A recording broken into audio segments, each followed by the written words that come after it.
Good morning, everybody. We're just giving everybody a moment to hop on as we do.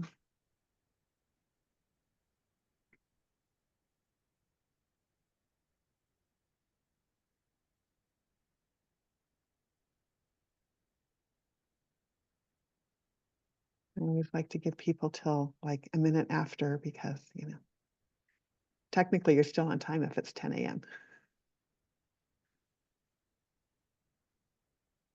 Okay. Hey, everybody. Thank you so much for attending our first issue forum of the 2025 legislative session. The legislative session started on January 8th. For those of you who keep track of us, we run for 120 days straight. And we are excited to have Chris Stifler from the Colorado Fiscal Institute with us this morning. First of all, I'm going to introduce myself and let the other legislators introduce ourselves. We are moderatorless this morning, so we are going to do our best to handle this ourselves. But I'm State Senator Kathy Kipp. I represent most of Fort Collins, and Yara and Andy, would you like to represent or introduce yourselves? Hi, Yara Zokai, represent House District 52, which is South and East Fort Collins. Morning, everyone. Andy Basenecker, House District 53, the rest of Fort Collins that Yara doesn't have. Thanks so much for being with us this morning. Yeah, thank you. So I don't know how much all of you have heard about our budget challenges in our state, especially this year. We are struggling to have a balanced budget this year per our Constitution because of a number of factors that Chris will get into today. But Colorado Fiscal Institute is an organization that works down in Denver near the Capitol and engages with us in legislation on a regular basis, taking positions to make sure that those of us in the legislature understand the fiscal impacts. And Chris Stifler has been an economist with the Colorado Fiscal Institute for many years, and Chris could probably tell us how many, but I won't presume to do that because I couldn't tell you exactly. But I know he's been there probably as long as I've been getting presentations and learning from the Colorado Fiscal Institute. So Chris always gives a really great presentation. I really appreciate this many people taking an interest in the budget challenges of the state because it's not always considered an interesting topic, but I will say when Chris presents, it's always an interesting topic. So you tuned in for a good one today. So I will be quiet and let Chris take over. Thank you so much for being here today. Oh, Chris, one more thing. We will take most of the questions at the end. If you have a clarifying questions or something, let us know, but we're going to try and let Chris get through his presentation, and then we'll have plenty of time for Q&A at the end. So thanks, everybody. And if you do have a clarifying question, you can always pop it in the chat, and we'll try and keep track of that. Cool. And thumbs up, you can see my slides.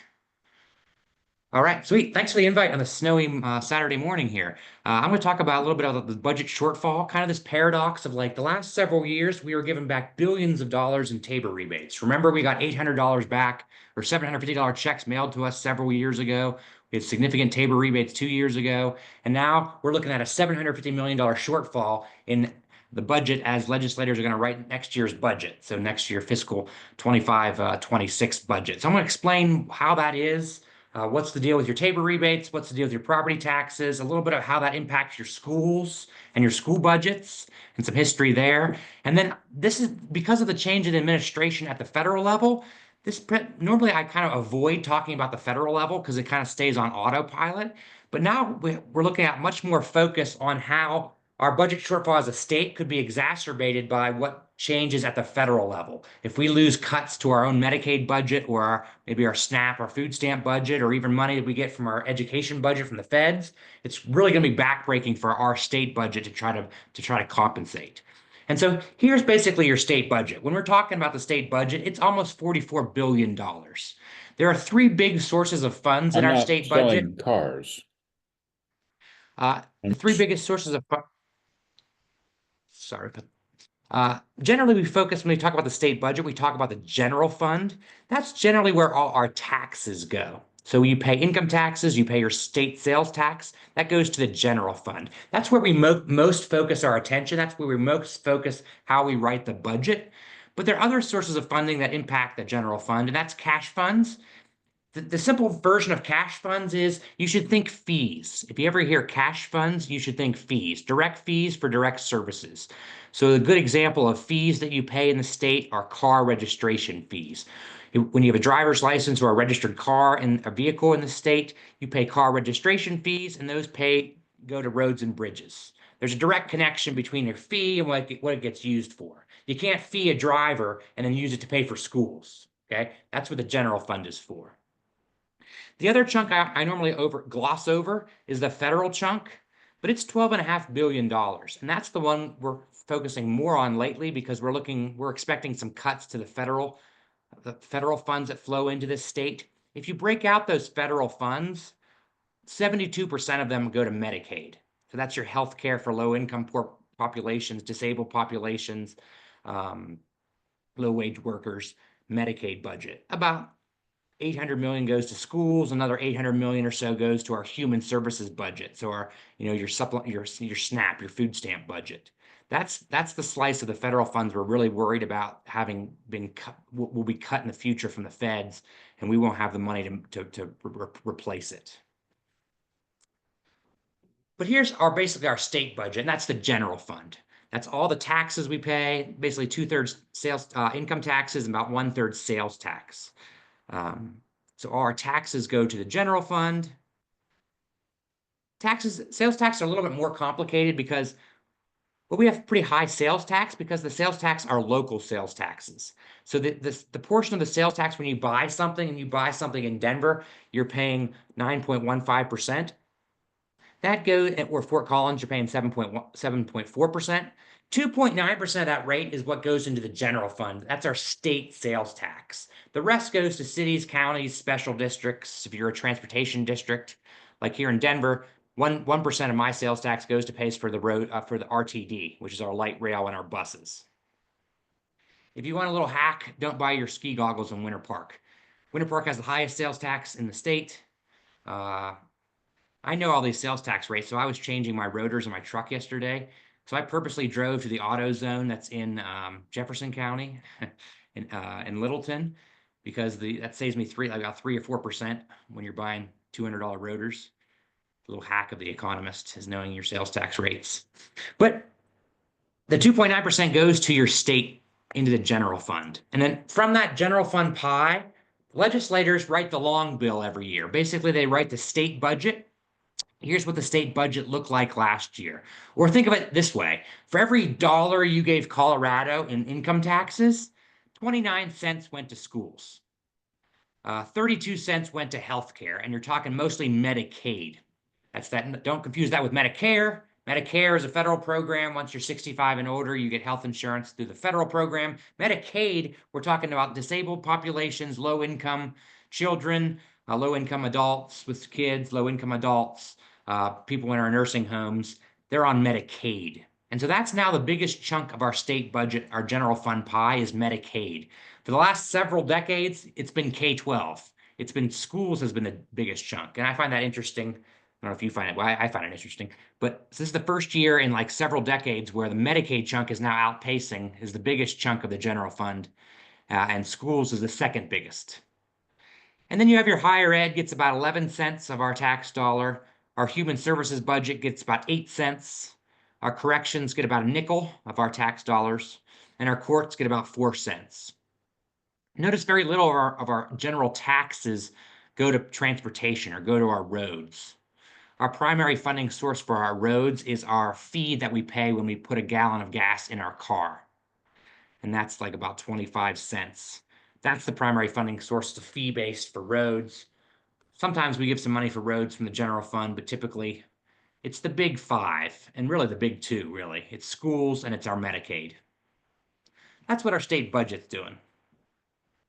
It gets more complicated because schools are funded by 2 different sources. We have our state sources, that's mostly this general fund pie that I just showed you, but also schools are funded through local property taxes. And so if you look at last year's school budget, it was 45% local sources and 55% state sources. Understand that's mostly property tax that goes into the local. Understand if we cut the local property tax, it makes the state put more of the burden to paying for schools from state sources. And so this has really been a boom in the last several years as we've had growing property taxes that has really given our general fund more flexibility because then less of schools is paying out of the general fund, which frees up money for higher ed or Medicaid or roads or human services funding. This is the statewide pie in school finance. It looks different depending on which district you're in. And I always show Aspen compared to Pueblo because they're basically mirror opposites. I don't know if you know this, but Pueblo does not have $1 million ski condos like Aspen has. And so the school finance formula basically says, hey, Aspen, we can generate a lot of money on low property taxes on your very wealthy ski condos. You're going to be 3/4 locally funded, and the state will kick in about 1/4. Whereas Pueblo is like the exact opposite, where they don't have the property wealth that Aspen has. So Pueblo schools are about 1/4 locally funded, and then the state school finance formula backfills Pueblo to the tune about 3/4 of that funding. If you look, I pulled up the two biggest in Larimer County. So Poudre, it's 59% state funding. So basically you're about 40% local funding, 60% state. And Thompson R2J is 43% state. So if you go back and look at 55% state overall, you're 59% state, 43% state in those two districts. Here's a look, just a 6-year look at what I'm talking about why I'm saying that property taxes, that growth in your market value of property has really risen significantly in the last 6 years. Here's what that means for schools. Rewind back to 2018, and there's your ratio of school finance. It was 64% state, 36% local, when we were kicking about $2 billion from our local property taxes.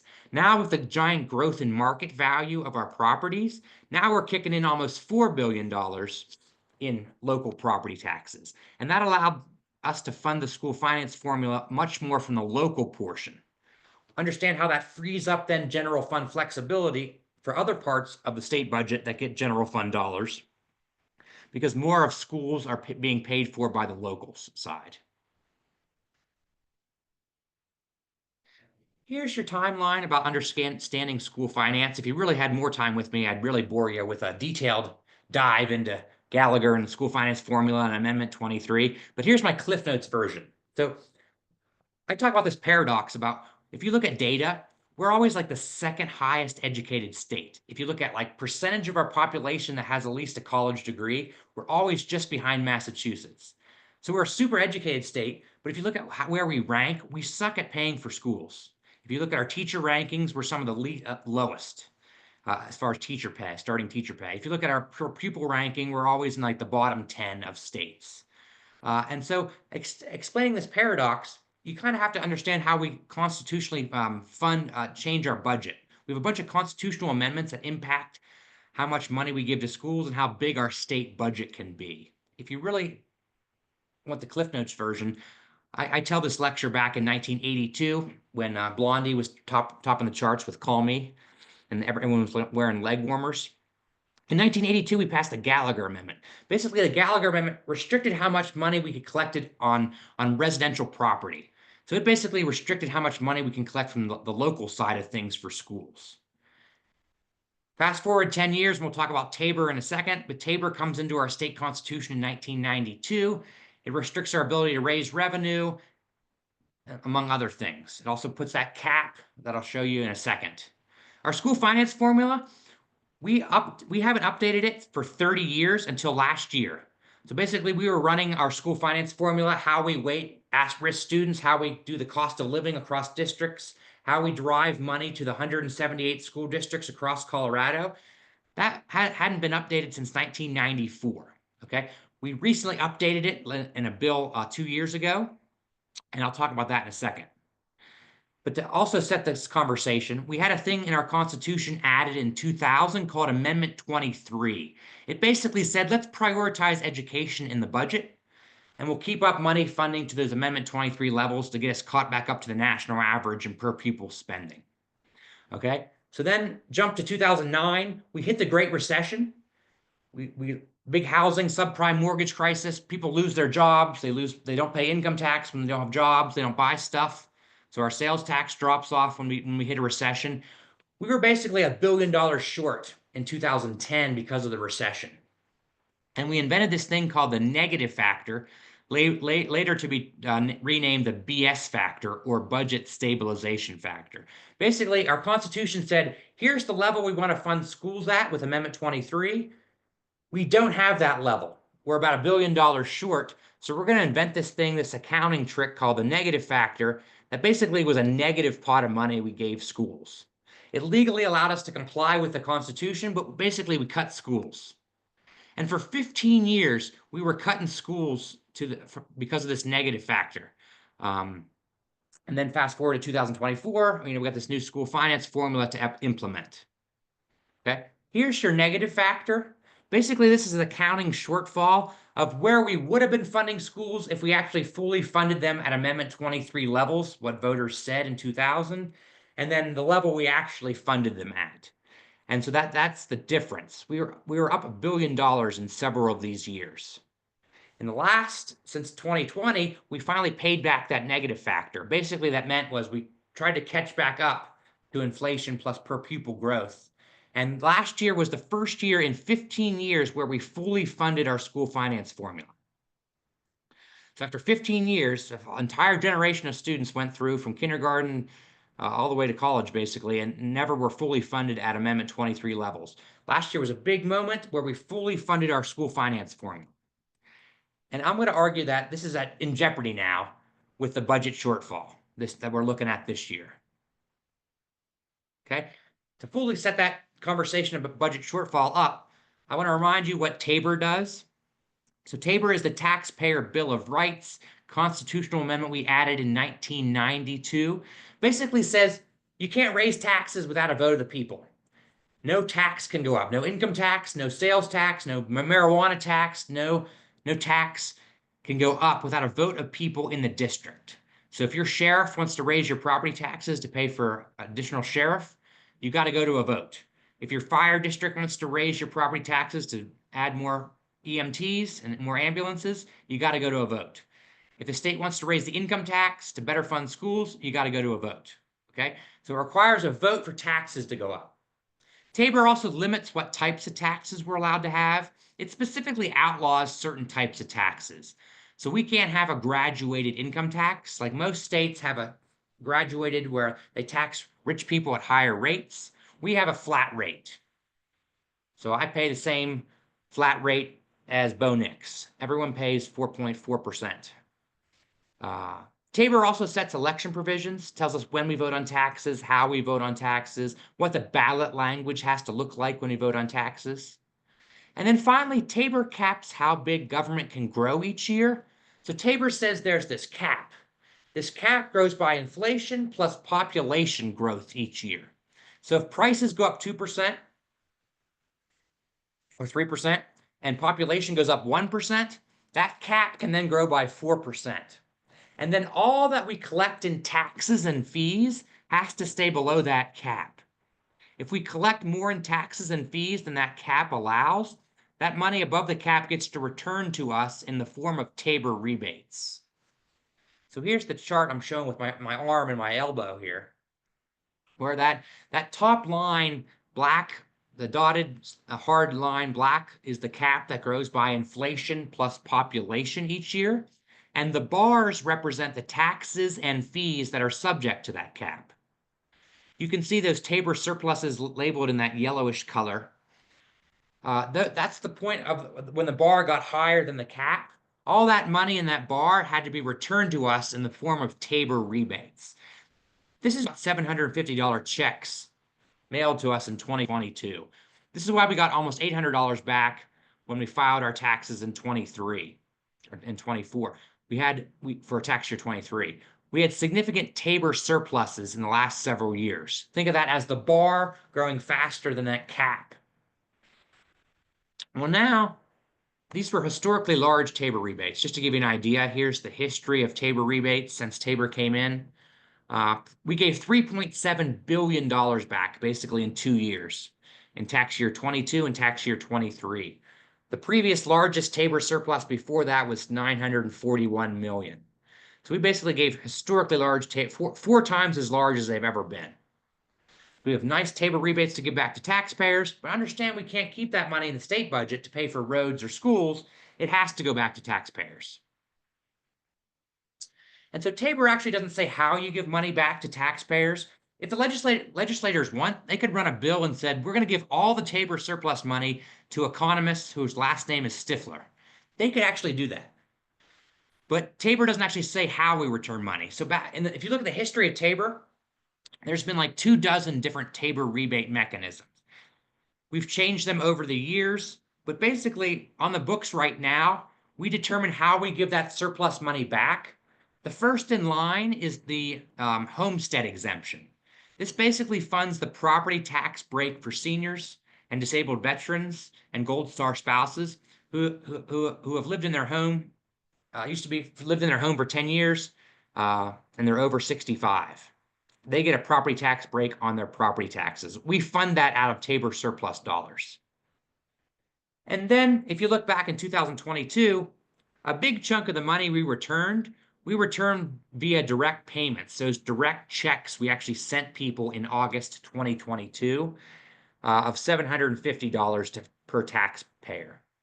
And that was how we returned basically $2.7 billion. But now look ahead at what's on the books.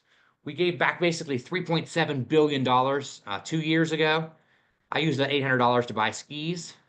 Now we're only looking like we're going to return $356 million. So we have a lot smaller Tabor surplus. That's like $30 a taxpayer. So I'm going to use that $30 to get those skis waxed. But understand, we're not getting giant Tabor rebates anymore. And understand how that means from a fiscal perspective, from a state budget perspective, is we no longer have a cushion.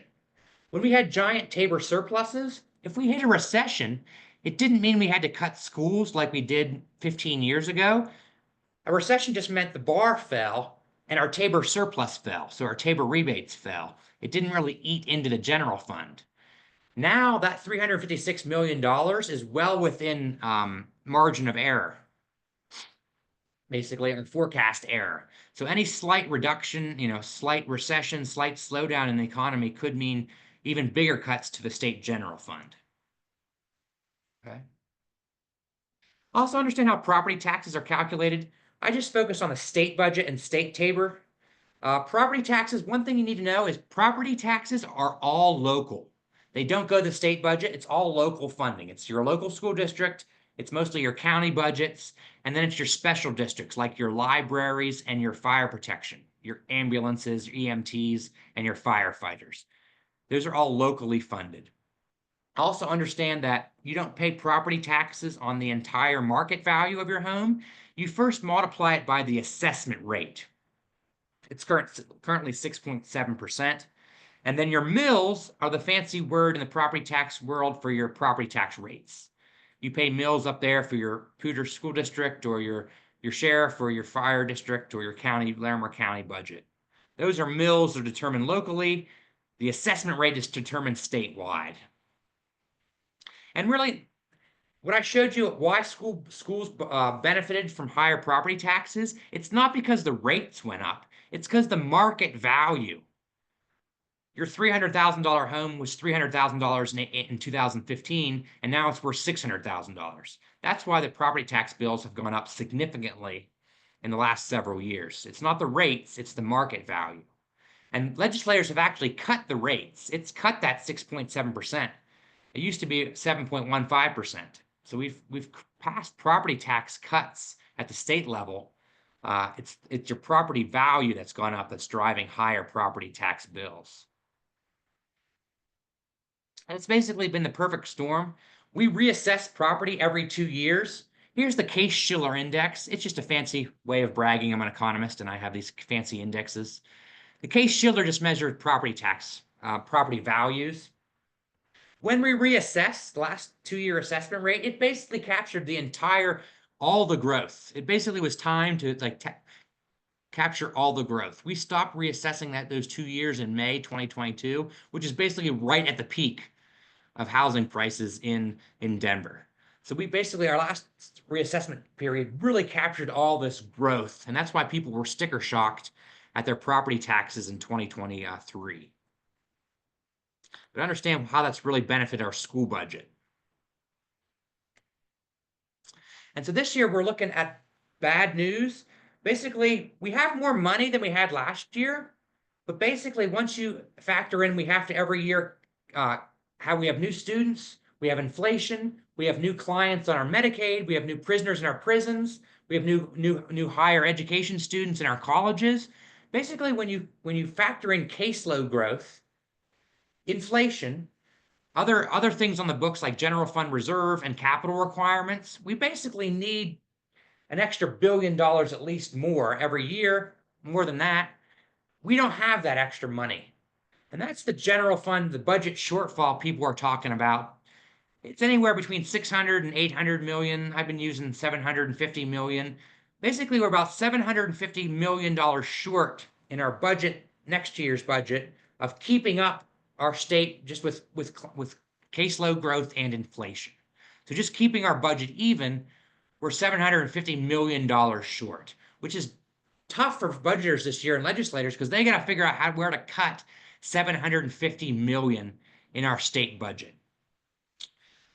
Every year, the governor comes out with the governor's recommendation November 1st. So the governor, I want to walk through some of the recommendations that he said that will be probably topics of discussion at the Capitol as our legislators are writing this year's budget. One of the things he recommended was what I call a sleight of hand in K-12 funding. Is basically, how are we going to cut $750 million from the state budget? Well, let's figure out how to get about $300 million from schools. One of the governor's recommendations was, let's use the BEST fund. So the BEST fund is called the Building Excellent Schools Today, BEST. It's basically a capital construction fund that basically, it gets a lot of marijuana dollars. And we take those marijuana dollars and we put new ventilation systems, new roofs, new safety upgrades, new playgrounds, new gymnasiums, asbestos removal. We basically do school construction with the BEST fund. The governor said, let's raid some of that. Instead of using it for new schools, let's take about $80 million of that and let's put it toward that school finance formula, that ratio we were looking at. So let's pay our teachers from the BEST fund and let's delay some of our capital construction. The other thing you need to understand is that new school finance formula, after 30 years, we finally rewrote our school finance formula to give more money to at-risk students and more money for equity and drive more money into our schools. That has a ramp up of like 5 or 6 years. I think it's 6 years. Basically, it's going to pump in about $500 million more to our schools, but we're going to ramp it up over 6 years. And so we're only going to fully implement that new implementation at 12% this year. And then we're going to ramp it up. The governor recommended let's delay that implementation for an extra year, or roll that over a 7-year implementation instead of 6-year. So he recommends delaying some of the new implementation of the school finance formula. Also, and this is the one that I think is tricky, what I call a sleight of hand. We use, in the new school finance formula, we use a 4-year average. So basically, you figure out how much money goes to your Poudre school district by saying, hey, how many pupils do we have in October? And we count everybody, and we say, oh, okay, here's how many pupils we have. Multiply that by basically about $10,000 a student. Here's total funding you need to give to your school district. Well, some districts have lost per pupil. They have less students this year than last year. And so the formula uses a 4-year average. So you don't have sudden drops in your funding if you lose a bunch of students. There's a lot of districts in rural Colorado, and these tiny districts have lost pupils over the last several years. But the 4-year average basically compensates for that. So they don't have a drastic drop. The governor recommended going to a 1-year count. So this would hurt districts that had drops in student numbers. The numbers I saw ran from the school finance project. If we went to a 1-year per pupil instead of a 4-year average, that would cost us about $190 million in our schools. So that would basically be a way of taking money out of schools, but it'd be hard to account for that through an accounting measure. Like the negative factor I showed you was an actual shortfall of where we would be funding at constitutional levels. So we can keep track of that, how much we've fallen our schools. This would kind of be a harder way, an off the books way, but still cutting $200 million from our schools if we go to a 1-year average. And so I know a lot of school districts are not happy because they spent 15 years finally advocating for more money for our schools to fully fund our schools at Amendment 23 levels. After 15 years, last year we finally did that, and now we're looking like we're going to cut schools again. So it's bad news for schools. Another thing I want to highlight in the governor's recommendation, this is a weird paradox. The governor says to deal with a shortfall, we're going to cut car registration dollars. How could cutting money help a budget shortfall? Well, it's a weird thing of Tabor because that bar is fees and taxes. And the kicker is we fund our Tabor rebates from the general fund. So if fees go up, it solves the funding issue in the road world because fees go up, they go to roads and bridges, but it makes that bar go up and makes Tabor rebates go up. And so it's more money out of the general fund that has to pay for those rebates. So actually cutting fees, although it hurts the highway budget, it frees up general fund dollars because it lowers Tabor rebates. There's a weird conundrum of this Tabor fees versus taxes versus how we pay our Tabor rebates from the general fund that answers this paradox of actually cutting car registration fees helps our general fund budget, although it hurts the highway budget.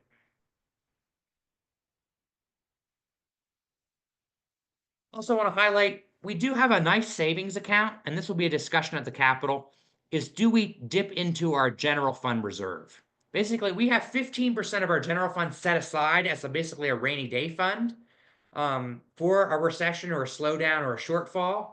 We could dip into that. Instead of cutting schools, we could dip into our general fund reserve, but understand then you have a lower reserve for the following year. So it's a trade-off. Do you dip into your reserve, or do you make cuts today? We also passed a very robust tax credit for families and low-income workers called the FATC, or the Family Affordability Tax Credit. That has a trigger based on how much the state budget grows.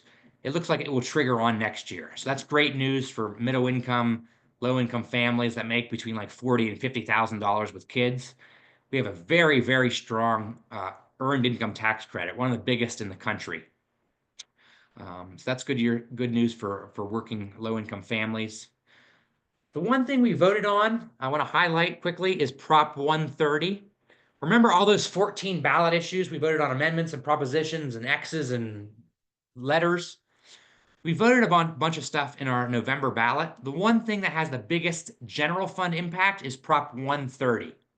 That's that local funding for for police and sheriffs, for law enforcement. Basically, voters said we want to take $350 million from the state budget and we want to transfer it to for police, for law enforcement, for sheriffs. And so the state elected officials have to find $350 million to transfer that money for local law enforcement. That has to be found somewhere. So that has even more exacerbated the budget shortfall this year. So do we tap into the general fund reserve to pay for that right away? Do we delay some of that money? The ballot issue didn't give you a time frame. So you could technically delay it. So that'll be a big discussion at the Capitol when we write our budget, is where do we find $350 million to transfer to local law enforcement? Last thing I'll highlight, because everyone's always interested in our recreational cannabis, just to give you an idea, we collected about $285 million from recreational cannabis last year. It was less than 2% of the general fund. It's actually been less. It's actually been falling in the last several years. Here's your history of recreational cannabis dollars. Basically, we legalized it in 2014, and every year after that, we collected more. And then COVID hit, and we collected even more. And then the last several years, we actually collected less as more states have legalized recreational cannabis. I think it's really funny that our high water mark was 424 million. It was so close to 420. That would have been really funny if it was exactly 420. But it's not, it's actually declining as more states. So basically, we can't solve the budget shortfall by taxing pot or taking our tax dollars on recreational cannabis. Mainly, I show this slide because now I can claim I ended my presentation on a high note. On a high note. Thank you. Questions? Uh, can we first give Chris a round of applause for that? Because as I told you, you're tuning in for a great one today. He always makes the budget interesting and understandable, which isn't an easy thing to do. And I know the first question that we had in our chat is like always like the first question. Is there a possibility of getting your slides on this, Chris, and that we could distribute them to Yeah, of course. everybody? I can send the slides to you and you can send them out. Thank you. We capture your emails when you register for this. So what we will do is we will get those emails and we will send the slides to everybody on this list. And also just so everybody is aware, and I'm sure you had to click the little, we are recording this presentation because usually, you know, I'll put this out on my website and I'm sure Yara and Andy will also have it available to share. But it's just really great information, and we really appreciate Chris doing this. Then we have, let's see. Okay, that was the first question. So we have a multi-part question here. It looks like, why do we pay for health insurance when 32% of our taxes go to health? Why do we have to pay for ambulance to use while it is funded by the taxpayers? Why when I-25 got expanded, is it a toll road? And maybe revisit building subdivisions in the middle of nowhere and have to build new schools for them. Maybe raise property tax on new development. Okay, do you want to tackle those? And those are all in the chat if you want to refer to the chat for those, Chris. Yeah. So don't confuse. So my slide labeled healthcare, but that healthcare is basically Medicaid. And so about a quarter of Coloradans get their health insurance through the Medicaid. Mostly this is like a ton of low income kids. It's about 400,000 low income working adults. And then the biggest chunk of the Medicaid budget is our elderly and disabled populations. They're a lot more expensive to pay for than a kid's per capita costs. So that's basically health insurance for low income and disabled populations, a quarter of our population. So don't confuse that with say like I have health insurance through my employer. I don't get health insurance through Medicaid. 3/4 of Coloradans kind of get health insurance through whether they could be on Medicare or they could have their own private insurance or they could have employer sponsored insurance. So that's your health care on, you know, why I pay premiums or why I pay my employer pays for my health insurance as a benefit. I would argue that there's several things, you know, as far as local funding, why it seems like sheriffs and schools and your fire districts and your ambulances and your libraries are always asking to raise property taxes. Part of that is the Gallagher Amendment. That has an automatic ratchet down. If property taxes grow too fast on homes, we automatically cut that state rate. That was that statewide assessment rate that I showed you, that 6.7%. That's statewide. So it's a weird situation where it was a weird situation where basically everything in Denver grew super fast, but because that rate's statewide, it had to be lowered. But that really screwed the districts that didn't grow as fast as Denver. Or think of it in a number of terms. Denver grew by 40% back in like 2020. And so Gallagher automatically cut that rate by 10%. Denver didn't suffer in less dollars because they had giant growth. Went from 40% to 30%. But like go to like Kremling or a smaller fire district like in Eastern Plains or Alamosa, they may have only had 5% growth in their housing. And then the Gallagher Amendment cut that rate. And so they collected less money because the statewide rate was lowered. That's why a lot of these like local fire districts like really took it on the chin in like 2018-19 because Gallagher ratcheted down that rate, disproportionately hurt the parts of the state that didn't have giant growth in market value. So that was we basically had an autopilot, an auto property tax cut that disproportionately impacted different parts of the state. That's probably why you saw a lot of people go say, hey, let's raise our mills to compensate for the fact that the state rate fell. The road funding question I heard is, you know, I would point that to the fact that we have our state budget's capped and how big it can grow because of Tabor. So if you look at how big that general fund pie is compared to how big our economy is, we're one of the smallest state budget states. We can't raise our taxes, and so that really impacted our road funding because we couldn't raise our gas tax. Basically, we had a gas tax. It was 22 cents per gallon since 1991. And so for 30 some years, we didn't raise that. But inflation, the cost of steel and asphalt and concrete doubled since then. Plus, we get more miles to the gallon. We put wear and tear on our roads. And so basically, one of the reasons why we always struggle for road funding is we never raised our gas tax in 3 decades. I'd point to that as we basically have compensated by raising our fees. So we have really high car registration fees to compensate for the fact that we never really updated our gas per gallon gas tax for decades. And when we raise our fees, again, we're pushing money above the cap. And so that means that we're returning money to people instead of having more general fund dollars. It's a real challenge here. Thank you. So we have another question. Are RIFs or reduction in force on the table for state / that is non-teacher employees? Would you like to tackle that? I'm not familiar with that term, RIF? RIF, reduction in force. So that means, are we going to lay people off in the state? And That's a great question. I would think it'd be hard to hire new employees, and it's probably up to the school district, right? Different school districts have their own savings accounts and their own local dollars and their own mill levy overrides. So we're very specific to each school district, but I would think a lot of superintendents are looking at probably similar to a negative factor, losing, $200–300 million from the overall state. I know I talked to I was in Durango talking the other day, and the district down there, so they did the numbers on if they go to a single pupil, a 1 year instead of 4 year, they would lose, $3.7 million. So their CFOs are running their data on saying, it's going to be hard to keep, teacher pay up and hire new. Go ahead.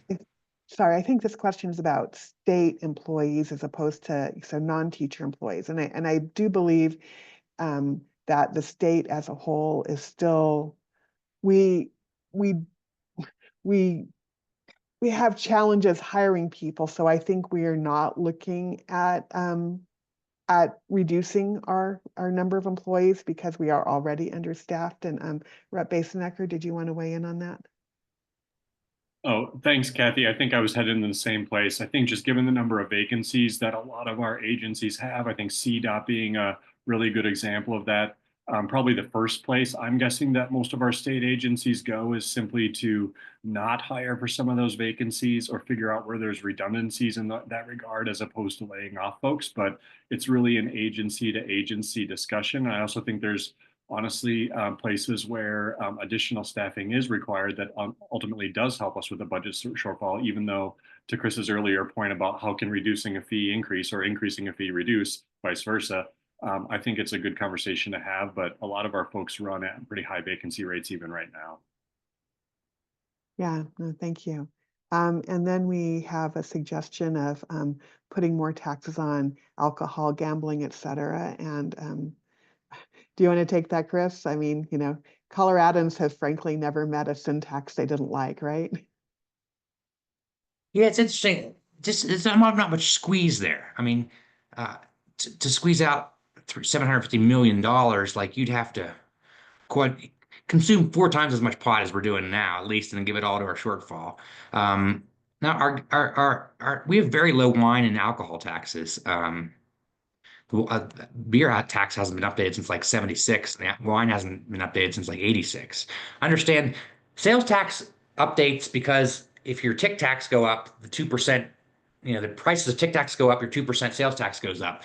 But when you're excise taxing something like a gallon of gas or like a liter of wine, if it doesn't go up with the cost of with inflation. And so I've said some senators look at trying to raise the alcohol taxes.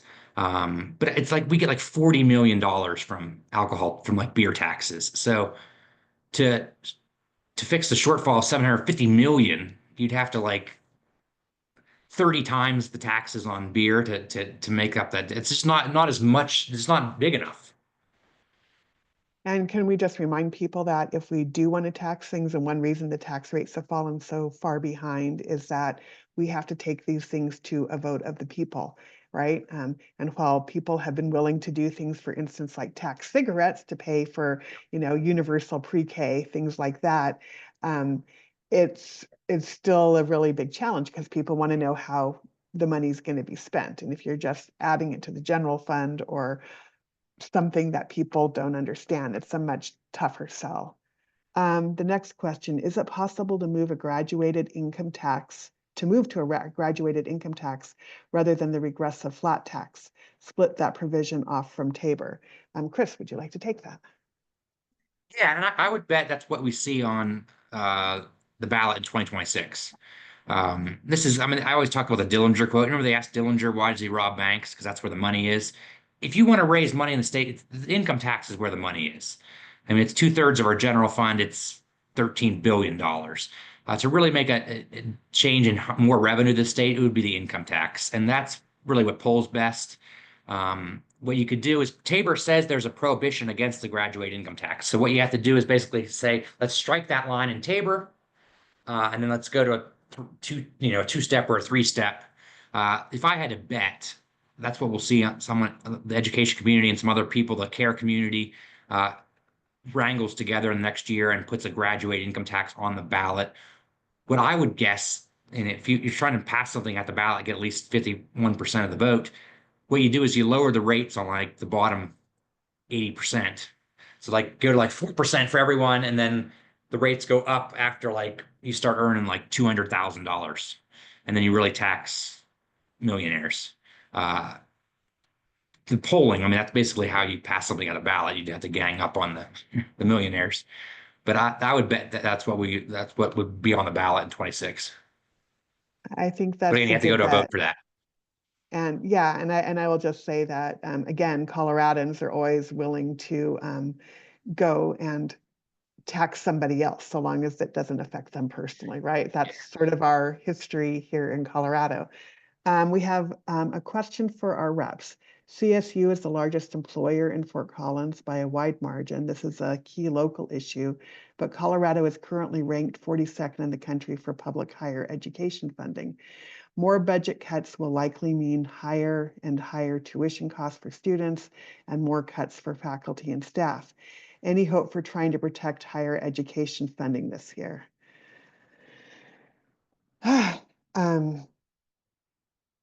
Yeah, so I'll just respond briefly and let other folks add. I will tell you, and Senator Bridges said this the other day. He's the chair of the Joint Budget Committee. He said, you have the most, pro education JBC probably ever, and that's probably true. And it's not that they want to make cuts. They are doing everything they can to protect education. And to be fair, I don't know how many of you remember former Senator Bacon, who used to have my seat. When he got out of the legislature, he said, yeah, we decimated higher education funding because we didn't have a choice while I was in the legislature. And it's heartbreaking. It's not okay. It hurts Colorado that we don't fund higher education better, because we are then, having to, instead of like grow our own, we ship people out of state where they can get cheaper tuition a lot of times than being able to educate our own kids in state and have them stay here. And then we import more people from out of state. It becomes really problematic, frankly. So I would say, yes, we would like to protect it. I think it's going to be really challenging, and I just don't know what to tell you. I mean, I would, the Denver Post had an article recently, that an opinion piece that said, oh, they just have to trim a little bit here and a little bit there. It's just a little bit of belt tightening. No, this is major surgery. I'm sorry, we're looking at losing a hand or a foot or, an ear or something. It's not where we really need to be if we're going to continue to provide the services people want from the state of Colorado. If anybody else wants to chime in on that. I would just echo so much of what you said, Kathy, and it's really difficult because, quite frankly, our approach to tax policy through direct democracy has led us to have a situation where the state legislature's hands are tied in some really critical moments. And that's not to say that I think that the state legislature should have the ability to levy taxes without any sort of consequence.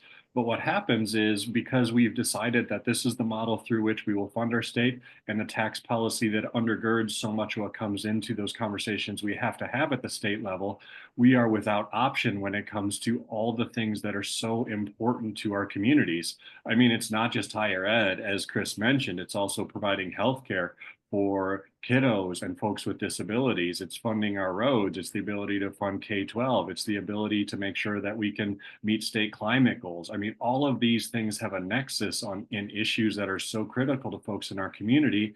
And I don't think any one of us would say that one of those issues is more or less important than the other, because you see the people behind the decision. And that's the really difficult thing as a state legislator in this budget environment.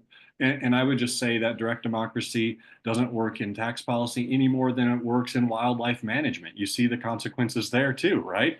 Like, we have chosen this system, we continue to choose this system.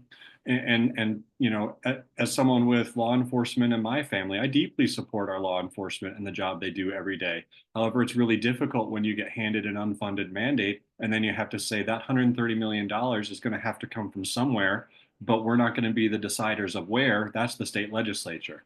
That's the situation that we've found ourselves in here. And I think it's really difficult to wrestle with these decisions. And I will say that my inbox is full of messages from folks saying, please don't cut X, Y, and Z. And every one of those folks have a very good reason for writing me that email, because it matters. Those dollars matter to our community.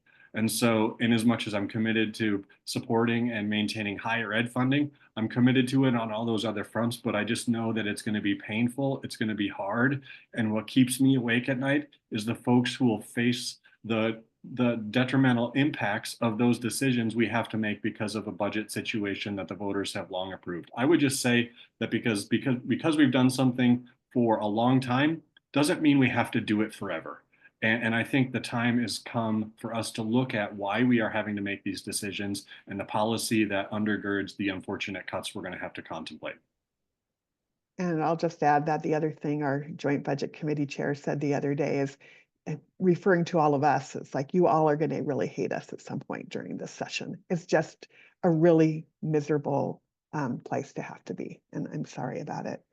Next question. So if or when will there be a vote on a general fund reserve if the general fund reserve is dipped into in order to cover the shortfall?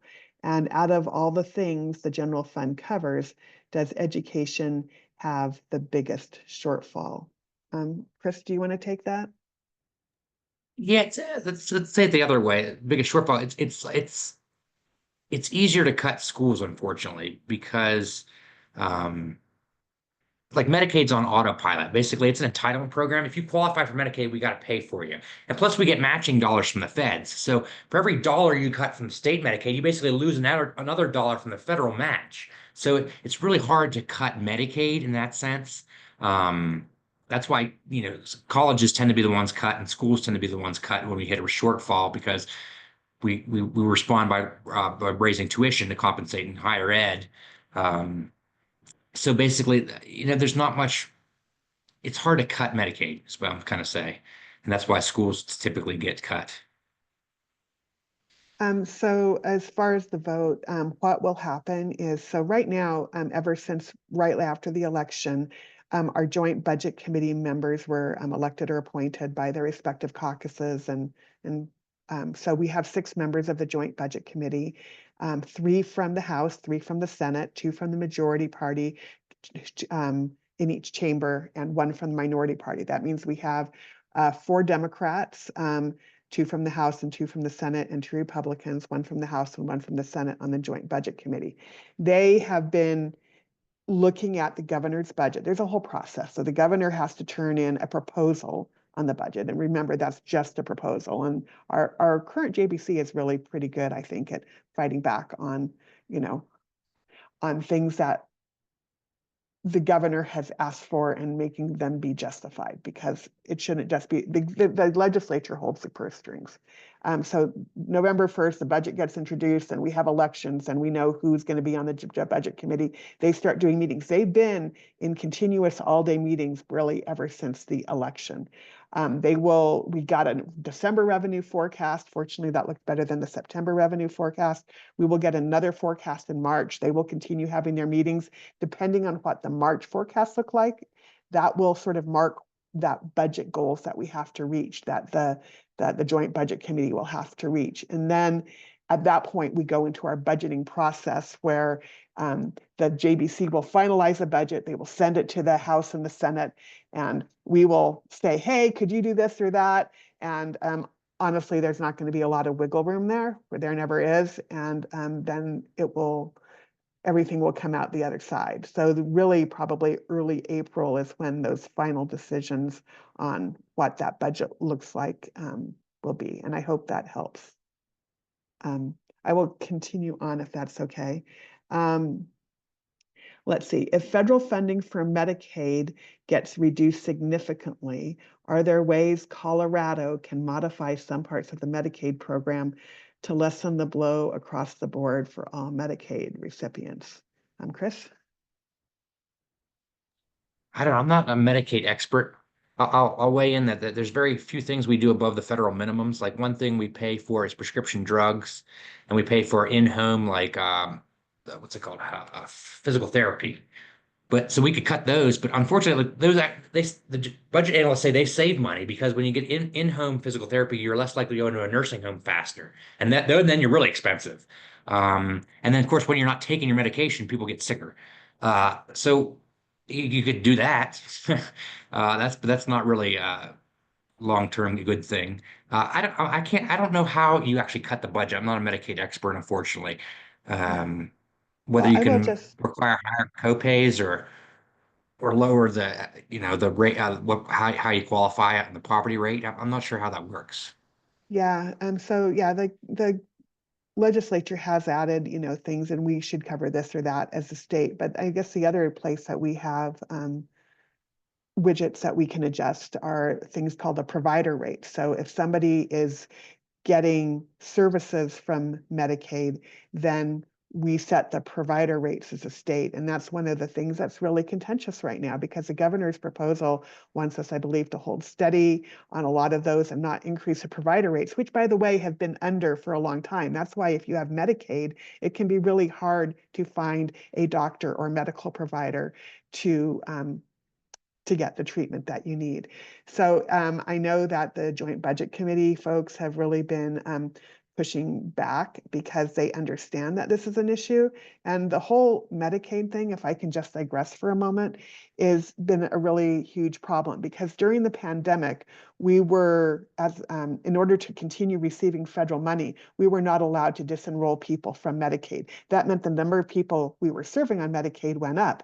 And then they've been trying to do what we call the unwind and disenroll people who no longer qualify for Medicaid. Unfortunately, they've probably disenrolled too many people, and that has led to lots of, but the need's still there. So actually, we've spent more money in Medicaid. We've got like $150 million more that we spent in Medicaid than anticipated, serving about the same number of people as prior to the pandemic. The need is higher, so we've disenrolled too many people. So when people are going to their local hospitals or over to Summit Stone, we are now facing the issue where they don't have Medicaid, and now hospitals and other medical providers are having to treat people, and this is called uncompensated care, because they don't have Medicaid or any form of insurance, which is having broader implications in our medical community. So it's a really big issue. Does anybody want to add to that? It's a whole thorny problem. Okay, let's continue on. State employees are being cut and state classified staff is not being hired versus administrative staff or fire at will. I think you're referring to at Colorado State University, Veronica. I know we've heard that issue from some of the state classified employees at the university. if I can just weigh on that briefly, if that's okay, and if anybody else wants to take a stab at that question. So what happens is when we have like a grand sort of employee agreement at the state level that's done through a collective bargaining agreement with the state, and it says, well, you know, salary should be at this rate for these types of job classifications. And so the question here, are people being moved out of those types of job classifications into other job classifications where those protections are not in place? And here's, I mean, going back to the higher education funding, we've put the higher education institutions in a really tough spot by limiting their funding. And they're saying, well, how can we pay for this? And would it be better to, you know, to have employees in a different classification? So yeah, there is some shuffling going on, and I do not know the best answer to that. Would you guys like to weigh in? I know, Andy, you've been involved in these conversations too. Yeah, I think from my perspective, there's been a lot of concern, and Colorado State isn't the first higher ed institution to do this. I think CU has been reducing the number of state classified workers and moving folks to a different category of employment for some time. Kathy, you probably mentioned it. This typically happens at the point of advancement for an employee out of one position to another. There are demonstrated cost reductions to higher ed institutions as a result of those moves. I offer that not as a statement of support or otherwise, but just a fiscal reality that I think is motivating our higher ed institutions. And at the same time, I also have concerns about impact on para and other things like that when we start to move folks out of that state classified role. And I would say, candidly, making them really on the hook for the risk that comes with long-term retirement, as opposed to, I think, the stable guarantee that para can offer folks if and when we fully fund that. So it is a longstanding practice, and we're seeing more of it at CSU, and I generally have concerns about what that means for workers in our community. Thank you. The next question is, well, what about state hiring freezes? Could that be a way for us to save money? And I will just weigh in a little bit there, because I know that every department that comes before the Joint Budget Committee right now is getting the lecture. Well, where are you going to cut money? Where, you know, can you cut 5 to 10% of your budget? And a lot of times our departments will do that through hiring freezes.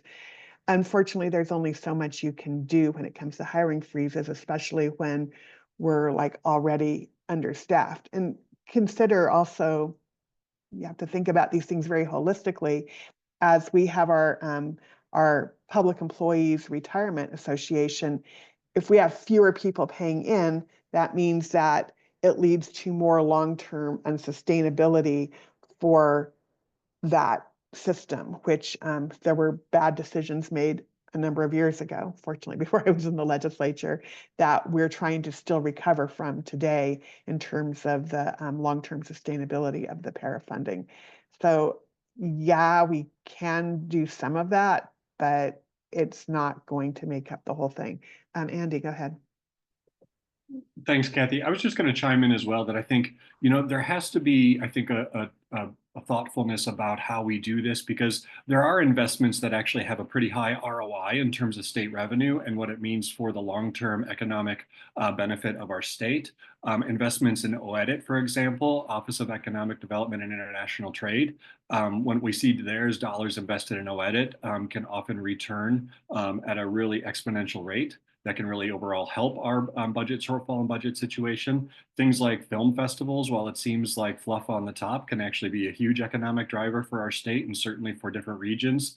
And so I think a thoughtfulness about how and where we invest, as opposed to just having a global cap on this or that, be it hiring or spending, et cetera, is more important, because I think those nuanced conversations can ultimately leverage revenue to the state, as opposed to having a flat cap or a flat shutoff valve that I think is similar to what Tabor does in so many ways and may not actually be the best outcome for us when we're trying to solve these budget challenges. So what impact would a graduated state income tax have on revenue, and has that been discussed recently? I will say people are discussing it all the time, and that's where Chris was talking earlier about a potential ballot issue in 2026. Do you want to talk about the potential impact on revenue, Chris? Yeah, I mean that's where all that's 2/3 of your general funds. That's where most of the money for our state budget comes from is the income tax. I think you can generate $1 billion on like a 1 or 2% tax on millionaires. So you're talking, I mean, design something that lowers taxes for the bottom. Like that's what the group was doing right before COVID. They were trying to collect signatures. Remember, you had to collect signatures to get through the citizens initiative process. Um, and the design back then was like we raised taxes on anyone who made more than 100, basically 200,000, and lowered taxes on everyone who made below 200,000. And that was going to generate about $2 billion. Um, COVID hit and we couldn't collect signatures to get in front of voters, even though it was very popular. I'd imagine they would run the same similar strategy. On the same topic, we can only vote in even odd years on Tabor related stuff. That's why you only see like Tabor related or tax increases on odd years. Um, or wait, and that's why you see a lot of like abortion or like wolves in the other years. And so, this being an odd year, we don't only be able to get Tabor related stuff. It's not until 2026. That's why you see in the news if you follow the wolf thing. They're trying to repeal the wolves. They'll have to wait to 26 to get them in front of voters. Thank you. And is it possible to pass a ballot measure for a rainy day fund prior to Tabor refunds? So that's an interesting question. I think have to understand that Tabor doesn't cap spending. Tabor is a cap on revenue coming in. So any dollar that comes in is counted toward that bar. Whether legislators take that dollar and put it and save it, or whether they spend it on a teacher, it still counts the same as the bar. So think of Tabor as a revenue limit, not a spending limit. You can do a lot of things through the ballot. This is what we similarly did for like paying for free meals or paying for our homeless program, affordable housing programs. We basically said, let's take a portion of our income tax and let's debruce it, or let's untaborize it. Basically, we say let's take a portion of our money and put it into a housing fund. Think of that as no longer counting those dollars as part of the bar. And so that's what you could do in a vote. You could say, let's say that 15% of our general fund dollars is debruced. It no longer counts as part of the bar, and then that would not count as toward the revenue limit of Tabor. You could do something like that. So are we expecting any tax-related state ballot measures in 2025? I am not sure. Again, the process starts a year or two before because you have to file with the Secretary of State. You have to make sure it's legal, single subject. Then you have to go out and collect 150,000 signatures and annoy people at the grocery stores to get their signatures. That's a whole process. So that has to start. If you're going to get something on the ballot, it probably has to start very, very soon. And then you have to get it titled and meet the deadlines that are in several months to then get on the ballot in November of this year. So if you don't hear about it now, I doubt you'll see it in November. Likely you'll see a bunch in even years. And Yara, I'm sorry, I didn't see you had unmuted. Please go ahead. Yeah, I just wanted to echo some of what Chris was saying about that bar, because we hear solutions all the time about ways to bring extra money in, and that truly doesn't help us solve the problem if we have to then just refund that money back. So I just wanted to offer a bit of hope, as I know we're all brainstorming solutions, that this is something the legislator is always thinking of, and that it is something we're looking at this year on how to address that Tabor cap. And I will have a bill coming on that to try to remove some things from counting as part of that Tabor limit. So if we can address that first, then we could potentially look at ways to bring extra money in. But as long as we have the same Tabor cap limits, bringing those extra revenue sources in doesn't help us with the problem. Yeah. And those fees are like a nightmare, right? Because anytime you have a fee that you think is paying for something, it's just pushing money out of the general fund because we're not allowed to money for fees counts against Tabor. Anyway, to understand why we pay taxes, but do not seem to have services we think the government should provide. Remember, our federal income tax has a huge chunk to maintain a military bigger than the next 10 militaries on Earth. That is an excellent point. And fortunately, here in Colorado, I don't think we really maintain our military. We'll leave that for the federal government, although that's kind of a scary thing right now. How would mass deportation impact the state budget? Less revenue, less people on Medicaid, less school enrollment. Would love to hear what you think. Chris? Yeah, that's a tough one. We're still trying to figure that out.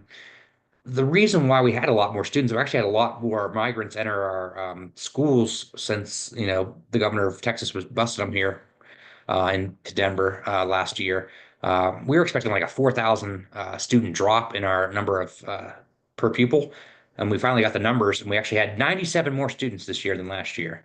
But that was basically a lot of new entrants from the southern border. And so then they have to be run through the school finance formula. So it is an extra cost to our schools. If you would lose those students, then if the migrant students leave, then your pupil count goes down, and your school district would then suffer through less money through the school finance formula. I don't know the Medicaid stuff as much, as far as uncompensated care or what they qualify for medical services. So hard to answer that question at the moment.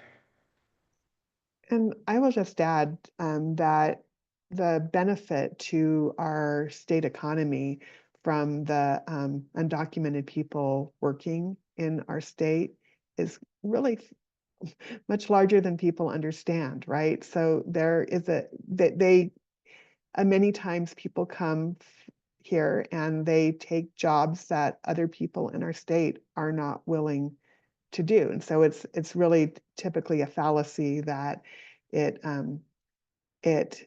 just takes money, because often these folks are also paying their taxes, et cetera, and it's a very unrecognized part of our population that if everybody who was undocumented left our state, we would actually be in a world of hurt in terms of the number of people who are doing jobs that we value in our state. Would anybody like to add to that? Because I know it's a big issue. Yeah, so the data wise, it's a huge part of the construction and agricultural industry, which are some big, particularly rural Colorado, big parts of their economy. Thank you. I'm happy to chime in briefly on that, Kathy. Yeah, please. I would also say, first, I think we need to recognize we're talking about people. We're talking about kids. We're talking about your neighbors. We're talking about folks who work with you. And I have to, and I'm sorry, I have to humanize a question that reduces people to numbers. And I think inhumanely so. I won't assume that's how the question was intended, but I think it's important to state that. I would also state that you have to think about the logistics of how something like this would play out. Kids would go to school and come home and find out that their parents are no longer there. Coworkers would show up one day and have someone in the cubicle next to them, and the next day not. Nurses, doctors, long-term care, folks that are cared for by people in our community who rely on someone to come into their home each and every day to be able to provide care for them, suddenly are left alone and without supports. I also think there's a recognition of the fact that I think the American Immigration Council put out numbers, it could have been last year, it could have been earlier this year, that we're talking at the federal level about a $315 billion expenditure from the federal government to be able to fund the logistics of what it would mean to move people out of our communities in what I would suggest is an inhumane and incredibly disturbing fashion. You wouldn't be able to simply move people out of the country. You're talking about then detaining them someplace in something akin to a concentration camp, candidly, for the purpose of then sending them someplace else. And I think that presents not only an incredible economic challenge to us, but candidly, it should present an incredible moral question and conflict for us about who we are as a country and where we seek to be as a country. And so I know, I want to assume that that's not how the question was intended. But as we think about budget impact of immigrants in our community, please, let's also humanize that question in a way that recognizes both the economic and I think just ethical impact of going down that road. Thank you, Andy. That was really well said. Randy is commenting again, and the nuclear weapons program and veteran benefits are not part of the military budget. So yes, I acknowledge that the military budget is huge and that there's additional costs. Another article was put in here about administrative bloat at US colleges is skyrocketing. And I'm going to just mention, if that's okay, that so when a very small amount of our state budget, frankly, goes to fund higher education. And so it really ends up being on the backs of those higher education institutions on how they meet their budgets. And they each have their own governing boards and are generally limited in the amount of increases, even in more flush years, that they're allowed to pass along to students. So yes, I hear what you're saying, and I would hope that if you see things that are bloating in our public colleges and universities, that you would bring them to the attention of those governing boards. You can certainly bring them to our attention, but we don't really have a direct line to say, you know, you shouldn't be doing this, but I mean, we can point it out, but it's those colleges and universities are generally accountable as individual entities. Would anybody like to add to that comment? Okay, I see here when that was direct message to me. What I'm looking at is bringing private funds to assist government programs on a very limited basis. Do you suppose something like that could be expanded? Yeah, does anybody want to address that? I know we do have public-private partnerships, and there are lots of private organizations that do work to partner with the government in trying to accomplish what we are unable to do. Yeah, Kathy, I just put a link there. DPA, Department of Personnel Administration, oversees the P3 office in the state of Colorado. There's a number of parameters that have to be met in order for something to qualify for consideration as a P3. There's currently, for example, AI wildfire bill that would utilize cameras for that effort, and they're looking at setting up a P3.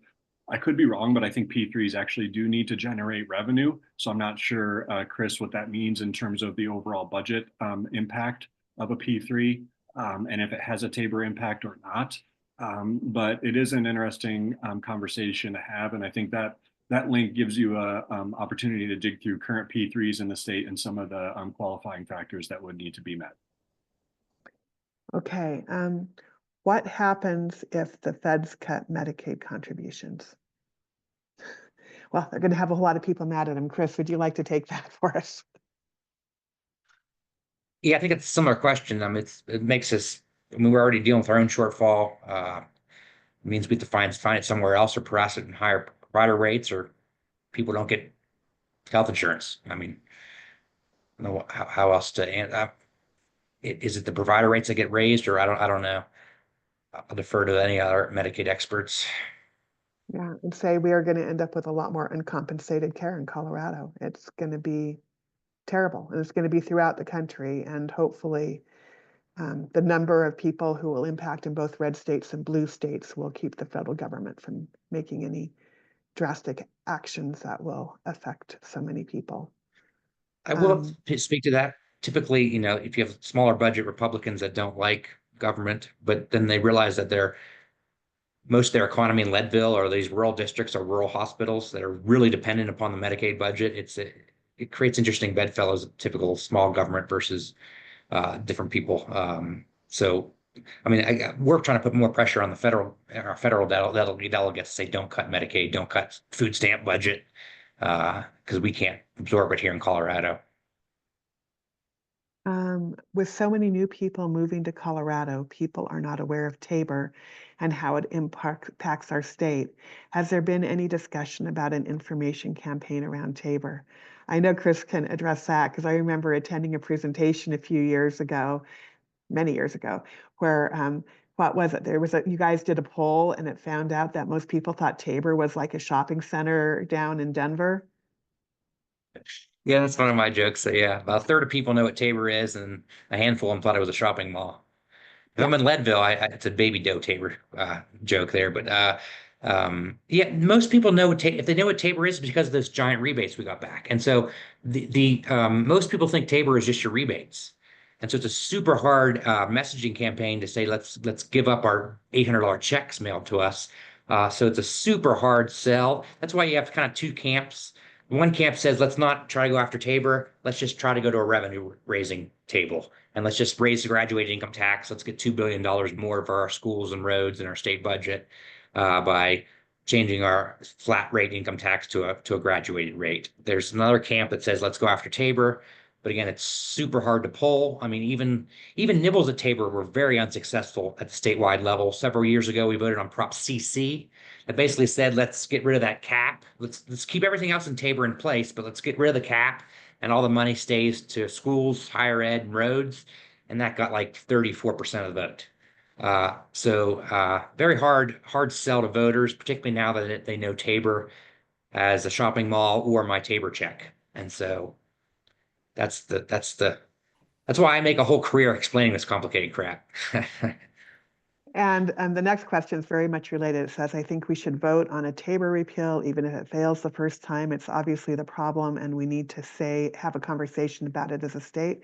I will say that the Colorado Fiscal Institute has done yeoman's work in getting a ruling from, was it the Colorado Supreme Court, Chris, to say that Tabor is a single subject. Repealing Tabor could be a single subject on the ballot. Did you want to address that? Yeah, you can strike stuff. Again, we have the raise the bar amendment. So if you amend the Constitution, then you have to get 55%. But if you strike something out of the Constitution, don't add a letter, you only have to pass 50% of the vote. Yeah, it's messing wise is just super hard. Had another thought. Let me think a second. No problem. And the next question is a tough number. We could probably dig this up for you. What percentage is para versus fully funded?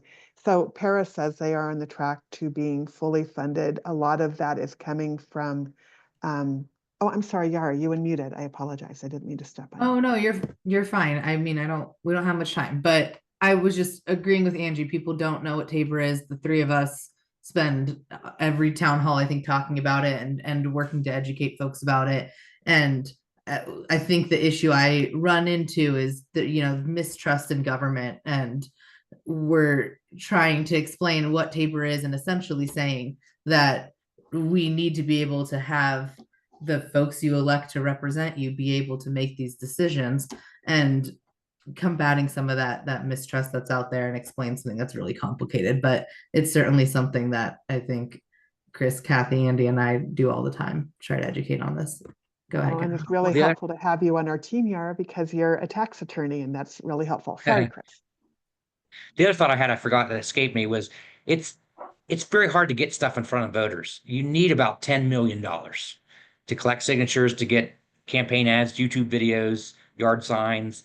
And then the first mover dilemma is like, no one wants to fund a losing camp. I'm not going to give you $10 million so you can lose. So it's like a conundrum of like, you need to come to big donors with something that's viable.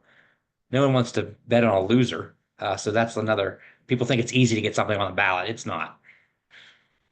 Yeah, so and back to the para conversation, there are a number of mechanisms in place to try that have basically increased the contributions both by employees and their employers who are under para to make sure that para gets back to where it needs to be. Unfortunately, there's a lot of give, which means that people who are retirees have not been getting the cost of living increase as I expected, which has been really, really challenging, especially in times of high inflation.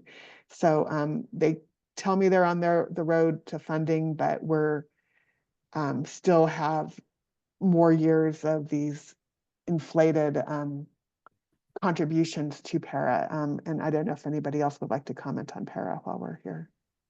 It's super complicated because to talk about the unfunded liability, you have to project how much, because we invest a bunch of money in para. And so if we get a really good stock market year, we have a shitload more money in our para and that looks really good. And so if you assume 4% growth, or 5% growth, it's a huge difference when you're looking at 20-year unfunded liability. So it's really complicated. Better the stock market, the better our investments do, the better para solvency looks.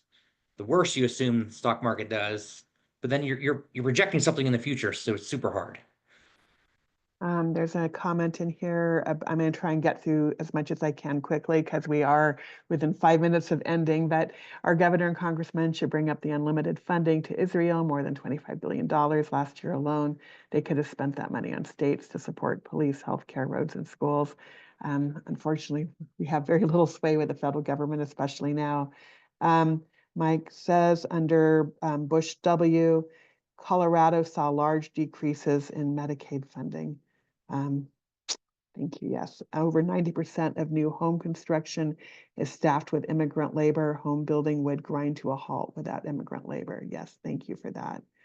And I see yes, and less tax revenue overall would hurt the state budget and diversity. Veronica says, just FYI, budget cuts are also impacting victim of crime compensation, which are mostly grant funded anyway. These services fund victim advocates, medical bill assistance and relocation, et cetera. This is something that we might want to weigh in on. Do you want to talk a minute about KK, anybody? And how that will affect the victim funding? So y'all passed, I don't see any hands going up, so I'll just chime in very briefly. Oh, go ahead, Andy. No, I was just going to say Prop KK, which was on your ballot last election, passed, I think, with 62% support from the electorate. That was something everybody either voted yes or no on. It was not a state legislature initiative other than the fact that we referred it to the ballot, which I think is a really helpful mechanism that we can do. And revenue from the increased taxes on firearms will go towards crime victim services funding in the state of Colorado, which has historically been underfunded. And Veronica, for all the reasons that I think you're pointing out that comment here, I think it's been a longstanding need in our communities and certainly in our state to be able to provide better supports for folks who have found themselves on the other end of a crime and sometimes been in a really financially precarious place as a result.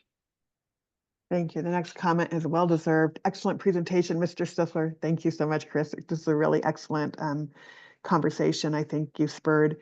Kathy, Andy, Yara, thank you so much for this forum. It is quite valuable. I wish more people had been in the Zoom, and it is being recorded, so it will be available for people to watch later. When you do another of these, perhaps brainstorm better ways to get the word out. I was at Indivisible's meeting this week where quite a number attended. Well, they are, I think sometimes they share our meetings there too. And Mary says she can help with that. Great. Angie says, but we really aren't getting refunds. Yeah, it depends on how you look at it, doesn't it? Jared says, many thanks all, great session, very informative. Scott Simmons says, great session. Randy Ross says, in 2048, a 62-year-old will be 85. This is beyond life expectancy. So a retiree is sacrificing for young, active public employees so they might get a decent COLA. Yes, and I will also say that current employees are also paying much higher contributions into the system as well to keep it afloat. It's and para. This is a challenging thing. Scott Simmons says the whole issue of getting stuff on the ballot continues to get worse between billionaires and Citizens United. We have a huge issues going forward. Yes, I will tell you, anybody can buy their way onto the ballot because please don't sign petitions circulated by paid petition signature gatherers because these people are not always honest because sometimes people are getting paid up to $22 a signature when you sign their petition if they're paid gatherers. It's a terrible thing, in my opinion. And Leslie, love the Zoom meeting format. Thanks so much. I'm watching from out of state. Fabulous. And one of the reasons we do this is because we can get great presenters like Chris. And can we just give everybody a round of applause to Chris because thank you, thank you, thank you. We will get those slides distributed. I want to let you know that our next town hall will be on February 1st. one of our fabulous aides, Jenna, was able to find a room at the library. We had to change our time, but we were able to get somebody's canceled room. So we will have a decent sized room on February 1st and shouldn't have to turn anybody away this time. Really sorry if you tried to come to the town hall and got turned away. And Chris, go ahead, please. I selfishly promote my latest book. It's called Trailhead Space. If you're into hiking the Colorado Trail, it's a memoir of hiking Colorado Trail and how through hiking and getting camping can be good for your wellness and well-being. So if you're depressed by this conversation and love hiking, you could check out my latest Trailhead Space. If you like my humor and my brand, support me as an author. Thank you. That's awesome. And will you put that in the email that we send out to folks with your slides in it? That would be great. And I will also put in a plug for the Colorado Fiscal Institute's Purple Book, which they put out every year, which helps to have a lot of graphics and information to try and explain probably a lot of what Chris put in his slide deck and shared with us today. But thank you so much. Just really appreciate it. Any more comments? I'll just leave us with a glimmer of hope that I know this was a bleak conversation. There are, there is a huge budget deficit. There is going to be heartbreaking cuts. These are not easy conversations. And we are all very aware of the problem and working on solutions. And there are different ways to chip away at this to eventually, hopefully, be out of this kind of a situation. So there's a lot of brilliant people working hard on this. And so I want to leave a little bit of hope as well that, over the next 2 years, we have plans. Andy, did you wish to comment?